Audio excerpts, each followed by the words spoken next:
Does he know he's streaming? Fuck yeah, he knows he's streaming. Set this up for the last 26 million hours. Of course I know I'm streaming. Get your sets out in the chat, boys. Oh, Reba. So we're going to be opening 7-5 suited because we're on a table of bitches. Yes, we've got him, boys. We've got him now. Damn, he's played back against our 7-5 suited. Guys, shh, type shh in the chat. How's your day been? Tell me something good. I had a cacao ceremony mixed with an energy healing yesterday, and I cried my eyes out for about an hour straight. It was beautiful. Looking beautiful. Down for some chess, play some non-RTA games. How strong are you these days? Dude, I got up to 1800 in chess.com, which is like 2100 in Lee Chess. I haven't played Lee Chess, so I don't know if I'm actually at 2100 in Lee Chess, but 1800 in chess.com. I went like 1750 now, but fuck yeah. Got him. Why should notes be allowed? Well, notes are just like things that you've done, things that a computer hasn't told you to do. It's not like a computer's like, make a note, say that he folds the turn too much. It's like, oh, I think he folds the turn too much. Why should 3-bets be allowed? Guys, I think we're working some stuff out here. The conspiracy is finally deteriorating in front of our eyes. I don't think we should be allowed to check raise. I think they had it right back in the day. Banning 3-bet sounds good to me. Yeah, I think the nits need to stand up for themselves. It's unfair that other people have the cojones to 3-bet bluff. We should only be able to 3-bet kings and aces. And sometimes just aces, depending on the situation. Well, should we just go back to limit poker, where it doesn't even matter if people are cheating, because you can only fucking bet one big blind at a time, so nobody cares. You're just passing around miniature amounts of money.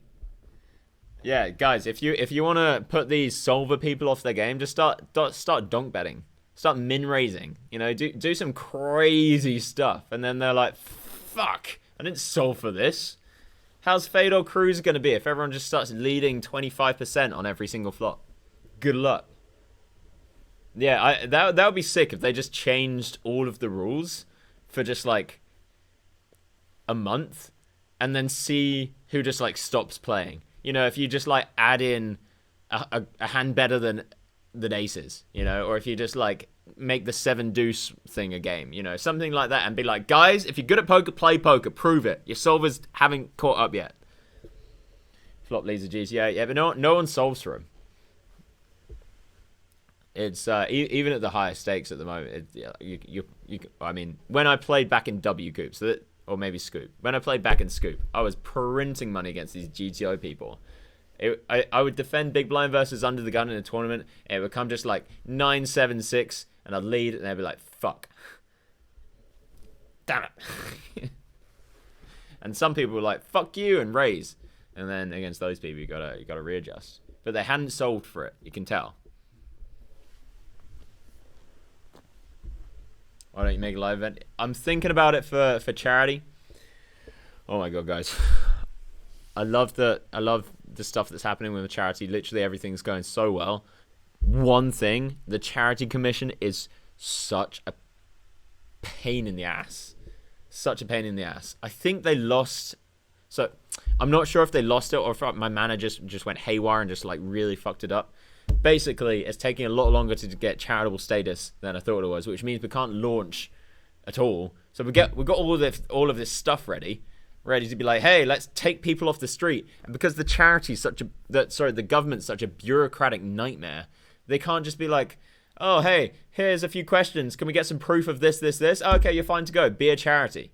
You know, they've got to have ridiculous things with ridiculously long waiting lists. And now, because of Corona, they've started like 1 million new charities, all under the name of the same umbrella of the same, I think it's from the government. And now each individual one of those, even though it started by the same thing, has had to go through the charity commission, pushing all the other charities fucking back to the back of the queue. Absolutely insane. Absolutely insane. Does anyone disagree with me on the RTA stuff? I'd like to hear some like genuine disagreements so I can see if I think that they're like reasonable, and before I go on any more rants. I don't want to use PO solvers, but how true can a system like PO software tells you what to do actually be? Don't the systems need to assume everyone else is playing GTO to be correct? So they don't have to assume that everyone else is playing GTO to be...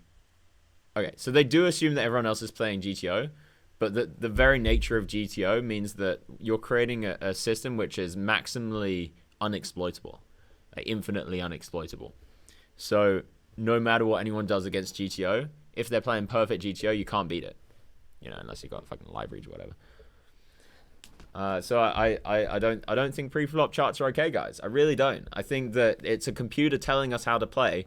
And imagine if you're a recreational poker player that doesn't know that other people have pre-flop charts. You haven't been told by the poker site. You haven't been told by the people you're playing against. You're putting up your own money in a game that is, in your opinion, completely equal. They may have learnt the game, but they at least aren't having some fucking like supercomputer tell them exactly what to do. And now suddenly they have a supercomputer telling them what to do. They have a computer being like, oh, by the way, only 3-bet this 26% of the time because that's the optimal way to make money. You're just gaining EV by doing what a computer says. They're not okay. I really think they're not okay. And I don't want people to go after Doug or other people to be like, you're a fucking monster, because the poker world just doesn't know these things. Like we really didn't have any of these kind of dialectics or discussions to determine what was fair and what was unfair.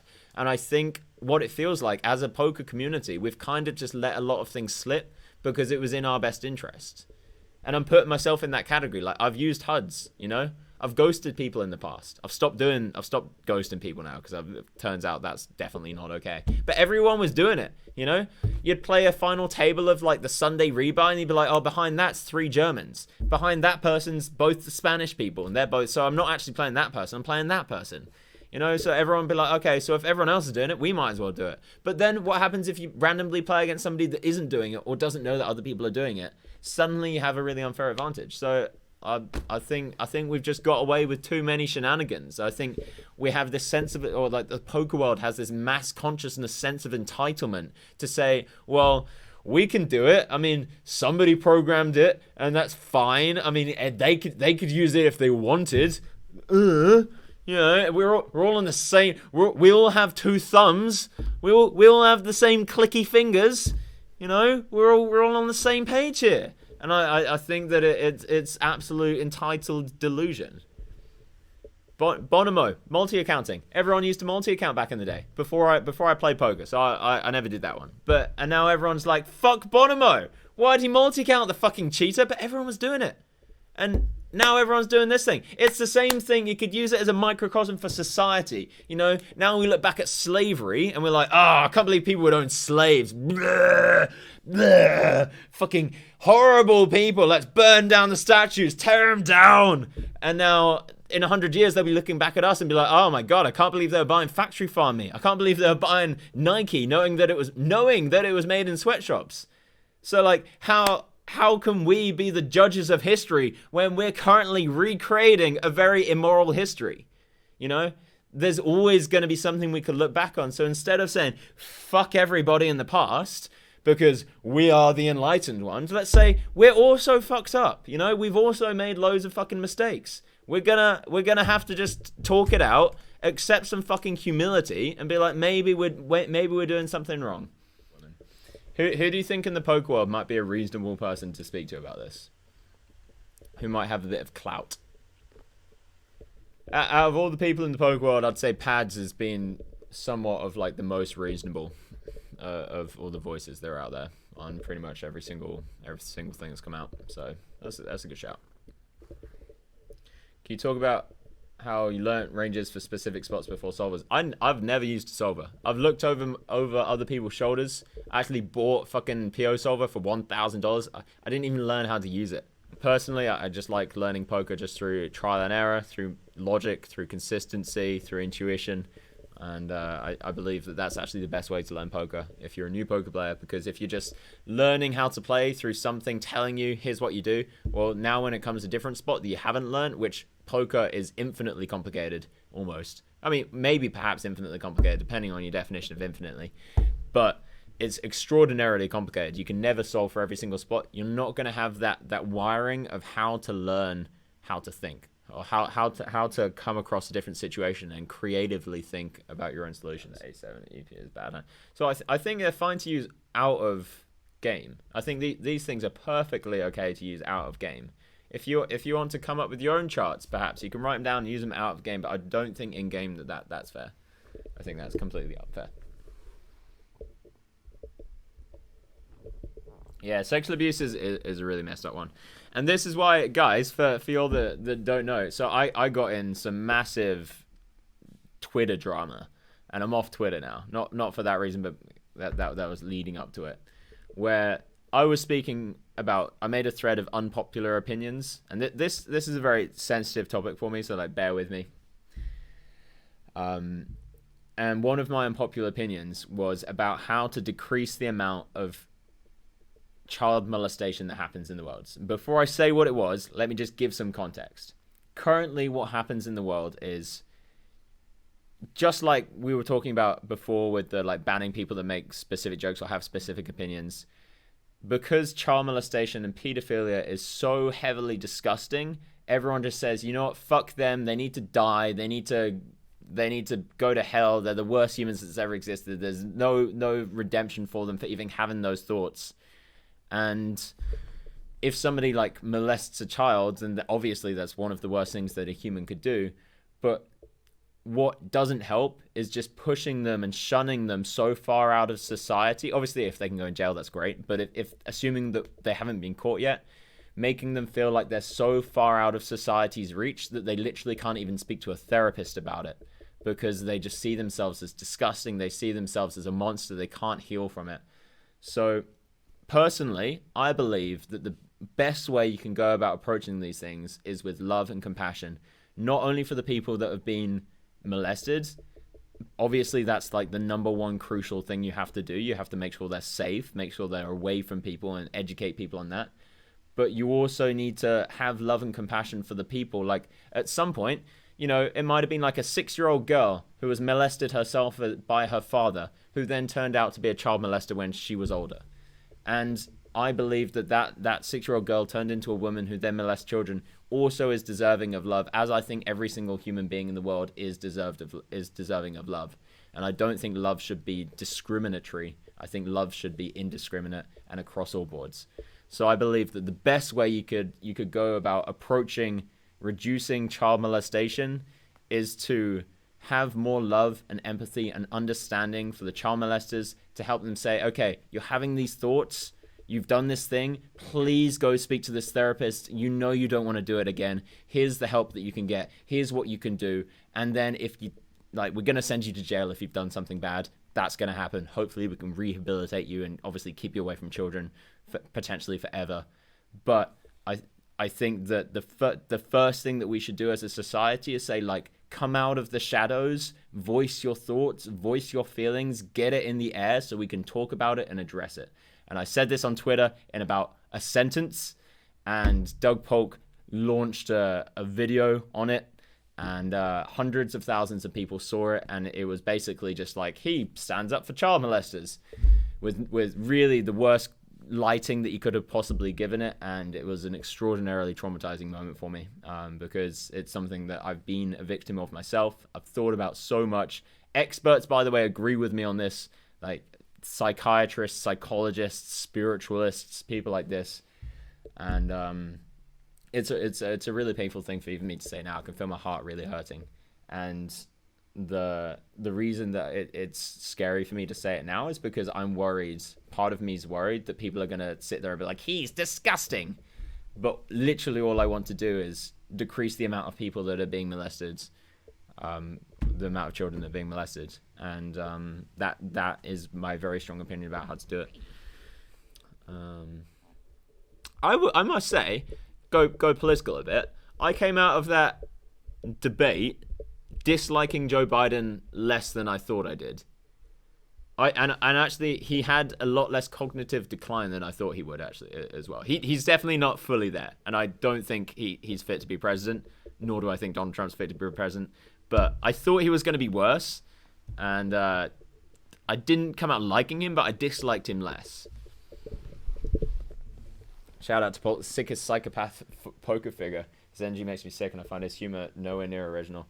I don't think Polk is a psychopath. I think that he's very disconnected from his emotions, and so he would be on some kind of like sociopathic spectrum. But I think he also got bullied in school.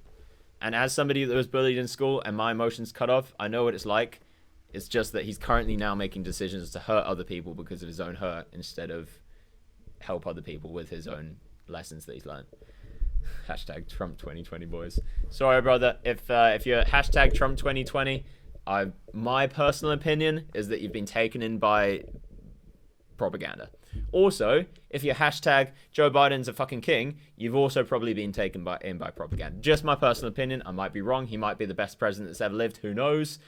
But I will say my expertise isn't in politics, but it is in reading people. I think if there's one thing I'm good at in the world, it's reading people. And Trump is a compulsive liar. He is quite smart, not that smart. He's not compassionate. He doesn't care about people. He's not kind. He's not honest. He's not a leader. You know, like I'd want my leader to genuinely care as much about the plumber that works in the White House as much as he cares about himself.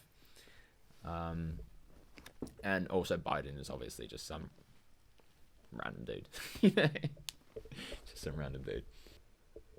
Who wants to know how to win millions in poker? Done. Some tips for someone who wants to start online poker. What bankroll to start with? Dude, start with whatever you can afford. Start small. Start playing 2NL. Cash games, Zoom, or whatever the other site you want to use is the equivalent. You want to play cash games because you get to see loads of flops, turns, rivers, deep stats. You get all of the different things. But first and foremost, learn how to think about poker. Nobody teaches you how to think. They teach you what to think, but they don't teach you how to think. First of all, learn your opening ranges. Use your pre-flop charts, but not in-game. Second of all, learn a few basic concepts like c-betting, you know, like defending the blinds, position, stuff like that. And then the most important thing, learn formulaically how to think about ranges. What is their range of hands and how do I exploit that? What is my perceived range of hands and how do I exploit that? And that is so much of poker that people just don't explain when they're teaching poker. And this is why you get so many people that have taken all of these courses, they've done all of these things, and they still suck at poker. They're still playing 2NL. And you don't get that in other games. You don't get that in chess, where you just have somebody that's been learning for like 10 years, been studying all of these things, got loads of coaching, and they're just still at like 700 ELO. I mean, I don't think you do anyway.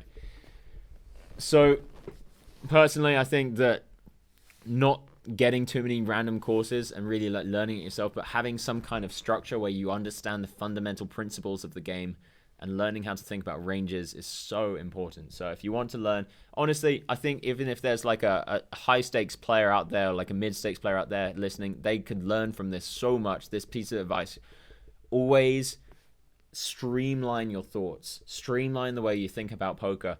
Take away all the bullshit. I'm at the top of my range, I'm at the bottom of my range. He's got all of that shit. Just be like, start from the fundamentals and then layer on top, and then it can get complicated. But first of all, you can't build all of the beautiful, luxurious things on a house before you have the fucking foundations built. So foundations.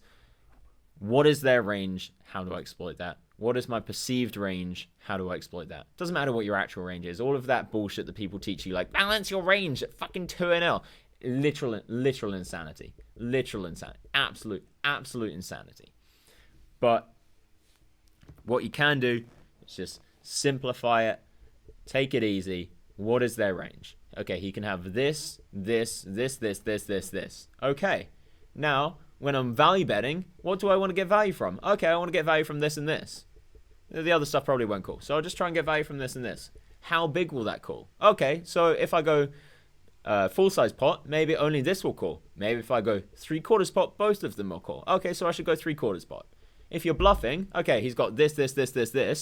Okay, well, if I see bet a quarter pot, will he fold this and this? Probably, yeah. Okay. What if I see bet a third pot? Will he fold this? Oh, brilliant. What if I see bet 1.5 times pot? Will he fold literally all of it? Oh, perfect. Okay, I'll just see bet 1.5 times pot. You know, whatever the situation is. So there's very, very simple ways to think about poker, But I must say, as a poker teacher, I am so critical of all the other courses that I've ever seen, all the other coaching I've ever seen, because they complicate it so much. And instead of teaching you how to think, they tell you what to think. They say, okay, when you're on 20 bigs, just do this. When you're on 30 bigs, do that. Okay, when you're on this flop, do that. When you're on that flop, do this. Here's why you do it, but this is what you should be doing. They don't teach you how to think. They don't say, okay, this is how the game works. You need to be thinking about his ranges and how to exploit his range, make a decision based on that. It's a multivariate analysis that you have to be coming to your own thoughts. And you can take bits from other people's information and be like, oh, okay, so they, on these kind of board textures, they've done this. That's interesting. Let me take that into my game and see how that applies. Let me test it out. Okay, so if they're, when the board's 7-7-7, oh, they've potted the flop, potted the turn, and potted the river. Interesting, which, by the way, is a great line to take against most people with a bunch of bluffs. Wow, maybe I could do that. Maybe they're doing it because of this. So there's so many things that you could be doing, but really test it out for yourself. Don't try and just learn the most complicated things out there because it will just be confusing. Every single poker player I speak to, it's insane. It's like literally 99.9% of poker players that I speak to, I'm just like, okay, break down your thought process for me, please. And they'll be like, well, okay, so I thought this, and then I thought it was at the top of my range, and then I had this blocker, which I know I'd rather have this hand, but I thought maybe because I did this, and I bet this size because it's a dry board, and maybe when the turn's a flush draw, I'll pick up some equity because of this, and maybe I'm blocking his continuing range. Just like, it's a shit show. And I'm like, dude, what hands do you think he has? And they're like, oh, I think he's got king, queen, or king, jack. It's like, so you want to value bet? And they're like, yeah. How much do you want to value bet? 2/3 pot. Why didn't you bet 2/3 pot? Well, I mean, I was at the bottom of my range and I had this blocker, and it's like, dude, just chill for a second.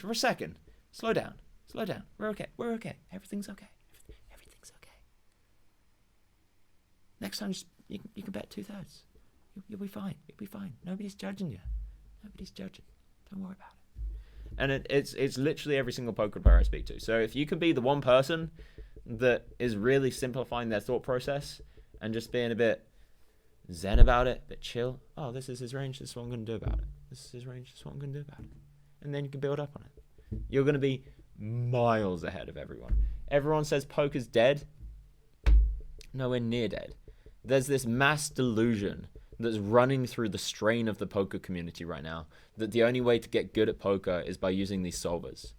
And it's not teaching people how to think, which is why you have so many people just breaking even. They've learned all of this GTO bollocks, and they're breaking even at like 10 NL because they're balancing their range against the whale that's just like 3x potting every board, because they're like, well, the solver didn't teach me this. 3x pot.